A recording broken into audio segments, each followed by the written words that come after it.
Hi friends, कैसे हैं आप लोग। उम्मीद करते हैं आप लोग अच्छे होंगे।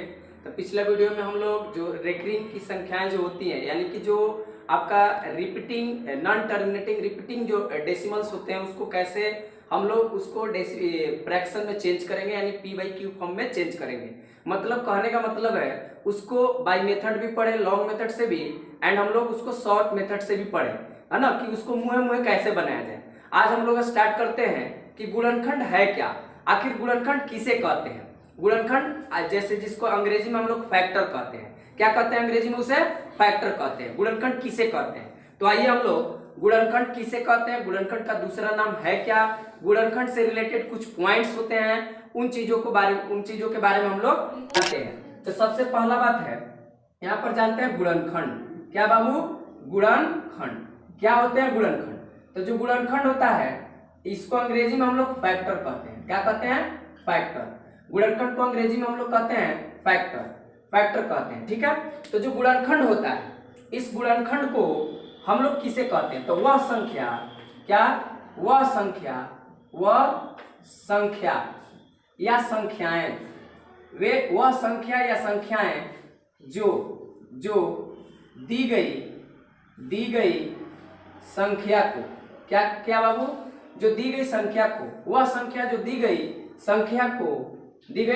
संख्या को पूर्णतः, थोड़ा बहुत नहीं, पूर्णतः विभाजित करे। क्या करे बाबू, पूर्णतः विभाजित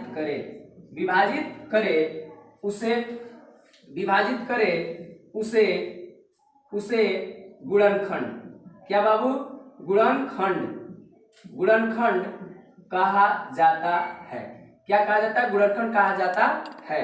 यानी that number which divides the given number completely is called factor। मतलब वह संख्याएं या वे संख्याएं जो दी गई संख्या को पूरी काट दे, पूरी विभाजित कर दे, यानी पूर्णतः विभाजित कर दे, तो उस संख्या को हम लोग कहते हैं कि वह संख्या क्या है, दी गई संख्या का फैक्टर है, यानी कि गुणनखंड है, ठीक है।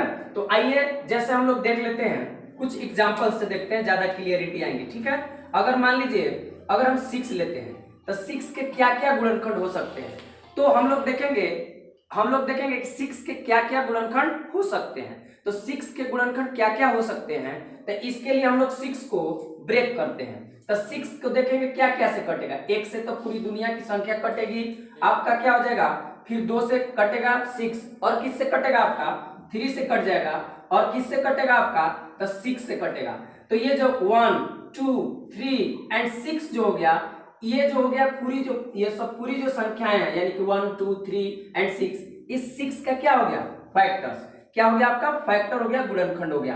क्यों, क्योंकि 1 भी 6 को कंप्लीटली डिवाइड करेगा, 2 भी कंप्लीटली डिवाइड करेगा, 3 भी कंप्लीटली डिवाइड करेगा, एंड 6 भी 6 को कंप्लीटली डिवाइड करेगा। तो कह सकते हैं कि वह संख्या जो दी गई संख्या को पूरी तरह से काट दे, विभाजित कर दे, पूरी यानी रिमाइंडर हो जाए 0, देन हम कह सकते हैं कि वह संख्या दी गई संख्या के क्या होगा, फैक्टर होगा, गुणनखंड होगा, ठीक है।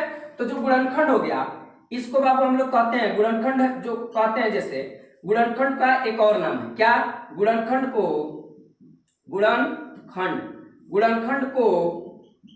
यानी फैक्टर को, गुणनखंड को अपवर्तक, क्या बाबू, अपवर्तक भी कहा जाता है, यानी अपवर्तक भी कहा जाता है। दैट मीन्स क्या, अपवर्तक, फैक्टर, इसको अंग्रेजी में इसको भी फैक्टर कहते हैं। क्या कहते हैं, फैक्टर। जैसे हम लोग का HCF आता है ना, HCF मतलब आपका हाईएस्ट कॉमन, F का मतलब फैक्टर, तो वही वाला जो वहां पे लगता है समपवर्तक, तो वही समपवर्तक का ही यहाँ पर क्या है, अपवर्तक। जब हम यहाँ समझेंगे कि अपवर्तक क्या है, तो वहां हम लोग आसानी से समझ जाएंगे। जब हम यहाँ समझ जाएंगे कि अपवर्तक क्या है, तो वहां समझ जाएंगे कि समपवर्तक क्या है, ठीक है। एलसीएम HCF इसको जानने के बाद, यानी कि ये है आपका क्या, गुणनखंड, या इसी को क्या कहते हैं, अपवर्तक, मतलब इसी को अंग्रेजी में फैक्टर कहेंगे, दोनों को फैक्टर कहेंगे। तो वहां पे आपको जैसे एलसीएम में भी है लोवेस्ट कॉमन मल्टीपल, तो एक गुणज भी है जो कि उसको भी हम लोग आगे पढ़ेंगे। तो कहने का मतलब जब ये जान लेंगे तो हम लोग आपका जो समपवर्तक और समापवर्तीय, दोनों में हम डिफरेंस जान जाएंगे और दोनों चीजों के आधार पर हम लोग एलसीएम और एचसीएफ को आसानी से निकाल सकते हैं। और उन्हीं चीजों को पढ़ने के लिए ये जो चीजें जरूरी है इनको हम लोग पहले निपटा लेते हैं, ठीक है। तो देखिए, कहने का मतलब है कि गुणनखंड को अपवर्तक भी कहा जाता है। इस चीज को आप लोग इसको ध्यान में रखिए, ठीक है। यानी कि गुणनखंड का दूसरा नाम अपवर्तक है, ठीक है। अब आइए थोड़ा सा और एक जानते हैं पॉइंट क्या है, उभयनिष्ठ गुणनखंड। क्या बाबू, उभयनिष्ठ, बहुत यूजफुल पॉइंट है। उभयनिष्ठ गुणनखंड, उभयनिष्ठ गुणनखंड या इसी को कहते हैं उभयनिष्ठ गुणनखंड या इसी को कहते हैं सार्वगुणनखंड। क्या बाबू, सार्वगुणनखंड। सार्वगुणनखंड क्या है, सार्वगुणनखंड, उभयनिष्ठ गुणनखंड या इसी को कहते हैं सार्वगुणनखंड या इसी को कहते हैं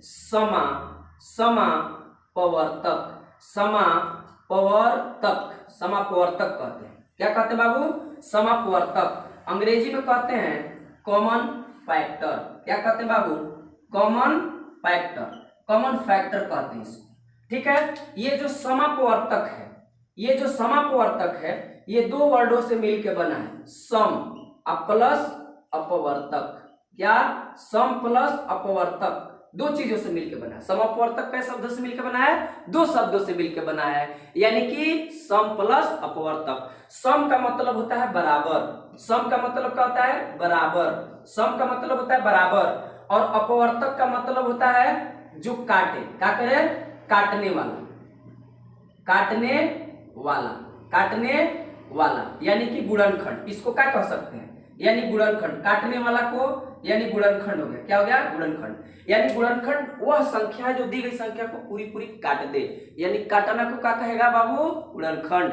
जो काटना होता है उसी को गुणनखंड कहते हैं। और काटना के एक और नाम है अपवर्तक। क्या नाम है, अपवर्तक नाम है। बोले तो अंग्रेजी में इसको भी फैक्टर कहते हैं। और एक हो गया उभयनिष्ठ गुणनखंड या सार्वगुणनखंड या इसी को कहते हैं समापवर्तक, कॉमन फैक्टर, सीएफ कहते हैं। क्या कहते हैं बाबू, सीएफ, जो कि आगे चलकर हमको एलसीएम एचसीएफ में बहुत मदद देगा, ठीक है। तो दो या दो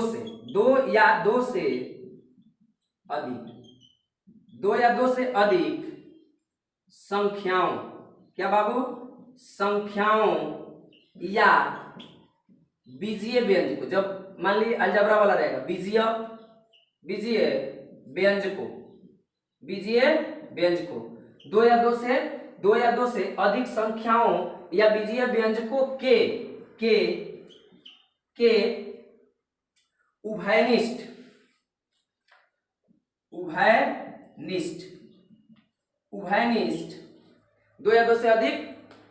दो या दो से अधिक संख्याओं या बीजीय व्यंजकों के उभयनिष्ठ अपवर्तकों को, क्या, उभयनिष्ठ अपवर्तकों को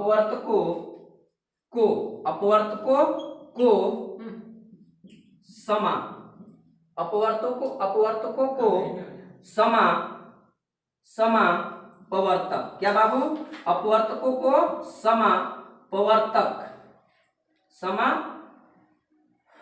समापवर्तक क्या कहते हैं, क्या, दो या दो से अधिक संख्याओं या बीजीय व्यंजकों के कुछ उभयनिष्ठ अपवर्तकों को समापवर्तक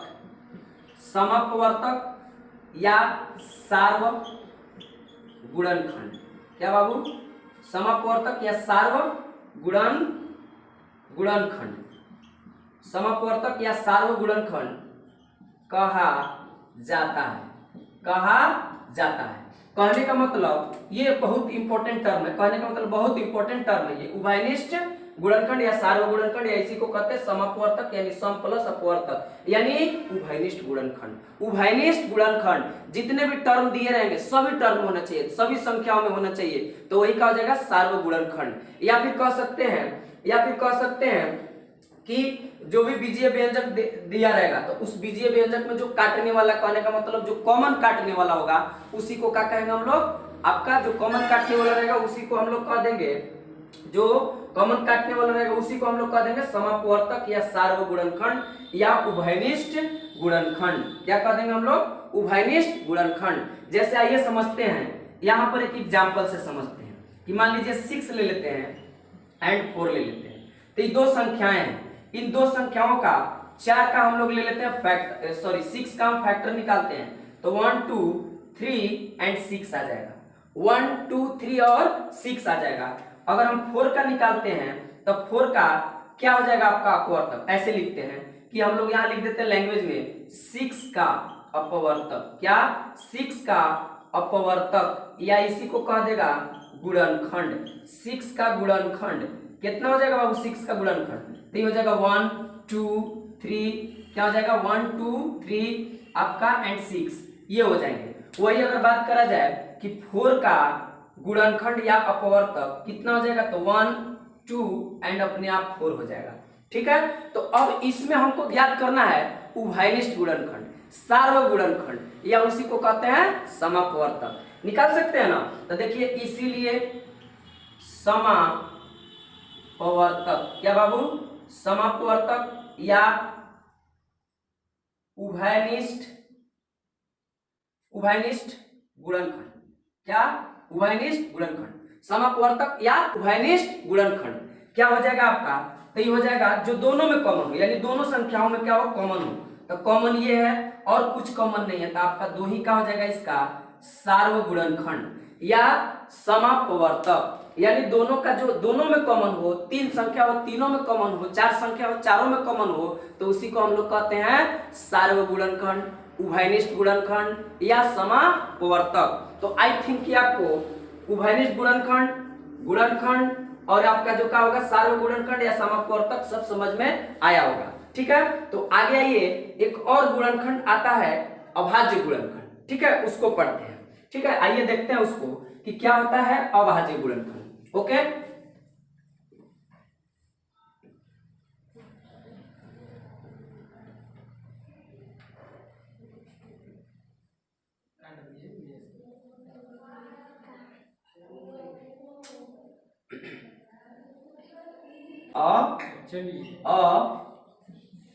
अभाज्य गुणनखंड। क्या बाबू? अब हम लोग पढ़ लेते हैं अभाज्य गुणनखंड। अभाज्य गुणनखंड बोले तो प्राइम फैक्टर। क्या बाबू? Prime factor. क्या होते हैं प्राइम फैक्टर? तो थोड़ा इसके बारे में जानते हैं अभाज्य गुणनखंड। तो अभाज्य लगा हुआ है, सबसे पहले क्या लगा हुआ है? अभाज्य। तो अभाज्य को कैसे करेंगे? तो अभाज्य संख्याएं पहले क्या होती हैं? तो वह संख्या जिसका क्या हो, जो एक और स्वयं से कटे, इसके अलावा किसी अन्य संख्या से न कटे, उसको क्या कहते हैं? अभाज्य संख्या, प्राइम नंबर। यानी that number which is divisible by 1 and itself, that number which is divisible by 1 and itself is called prime number. Okay, तो देखिए यहाँ पर अगर ये प्राइम फैक्टर कह रहा है तो यहाँ पर ऐसे ले लेंगे कि क्या कहता है प्राइम गुणनखंड? वह गुणनखंड जो अभाज्य हो। क्या बाबू? अभाज्य हो। दी गई संख्या का वह गुणनखंड जो अभाज्य हो, दी गई संख्या का वह गुणनखंड जो अभाज्य हो, उसे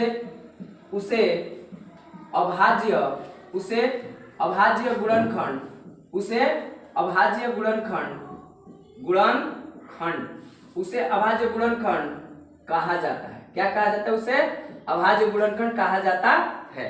क्लियर है? कहने का मतलब है कि कोई भी संख्या दिया हुआ हो और उसको तोड़ेंगे, यानी उसका फैक्टर्स निकालेंगे, गुणनखंड निकालेंगे, और उस गुणनखंडों में भाज्य और अभाज्य दोनों होते हैं। तो अभाज्य यानी जो अभाज्य होता है उसी को क्या कहेंगे हम लोग? उसी को कह देंगे क्या? अभाज्य गुणनखंड। जैसे अभाज्य गुणनखंड कहा जाता है, जैसे कि एग्जांपल से समझते हैं बाबू कि अगर हम ले लेते हैं 12 ले लेते हैं 12, और 12 का हम क्या करते हैं? इसका हम क्या करते हैं? 12 का गुणनखंड, सिंपली हम गुणनखंड लेते हैं। तो गुणनखंड मीन्स काटना, याद रखिए गुणनखंड मीन्स क्या होता है? काटना।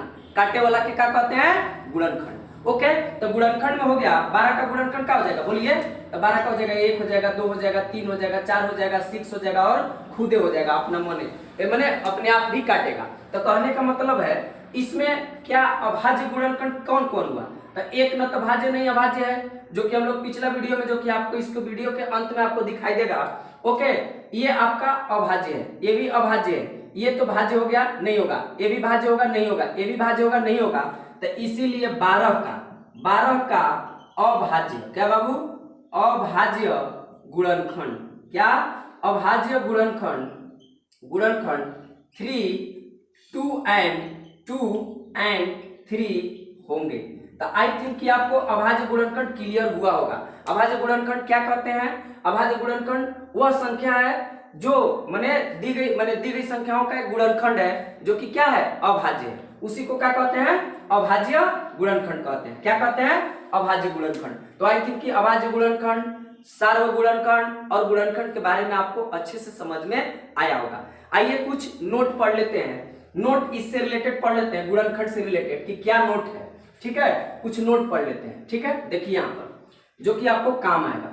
Note number first, note number क्या हो जाएगा आपका? नोट नंबर फर्स्ट कह रहा है। नोट नंबर फर्स्ट क्या कह रहा है कि किसी संख्या का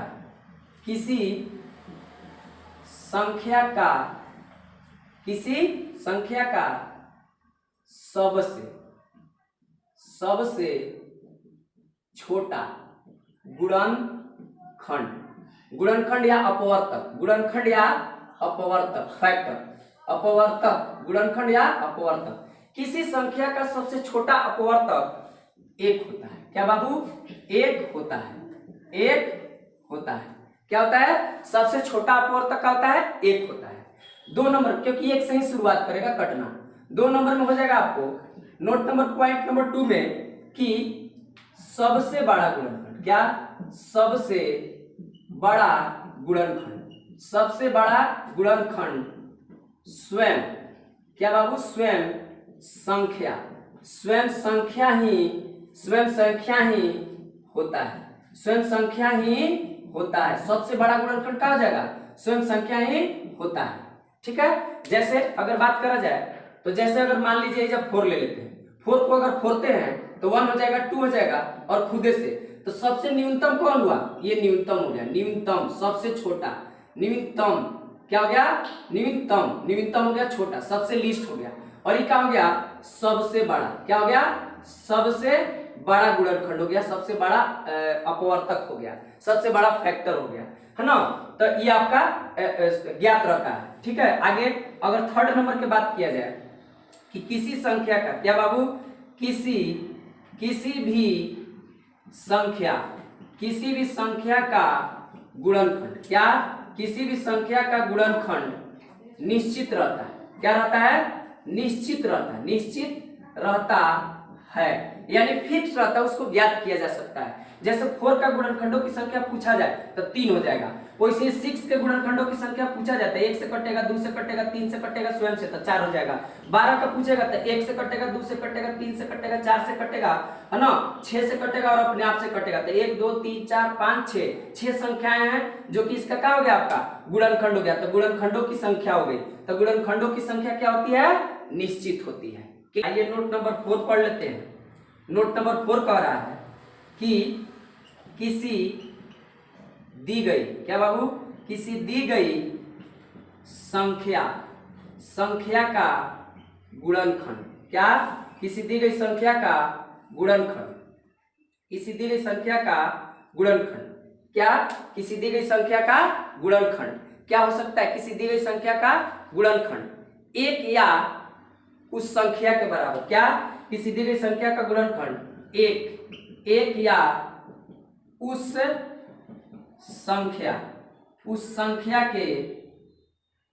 संख्या के बराबर हो सकता है। जैसे अगर बात करा जाए, हो सकता है, जैसे बात करा जाए यहाँ पर 6 का क्या हो जाएगा? 1 2 3 एंड 6। तो 1 भी होगा, 1 के बराबर भी होगा और स्वयं संख्या के बराबर भी अधिकतम, यानी न्यूनतम कह सकते हैं कि 1 होगा। न्यूनतम क्या होगा? 1। ये न्यूनतम है। न्यूनतम कितना हो जाएगा? लिस्ट कितना हो जाएगा? इतना। और क्या हो जाएगा? उस संख्या के बराबर बोले तो ये अधिकतम हो जाएगा।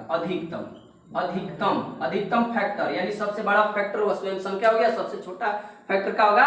आपका 1 होगा। ठीक है, तो आई थिंक कि आपको पूरा डिटेल्स में फैक्टर के बारे में समझ में आया होगा, फैक्टर से रिलेटेड जो पॉइंट्स हैं उसको समझ में आया होगा।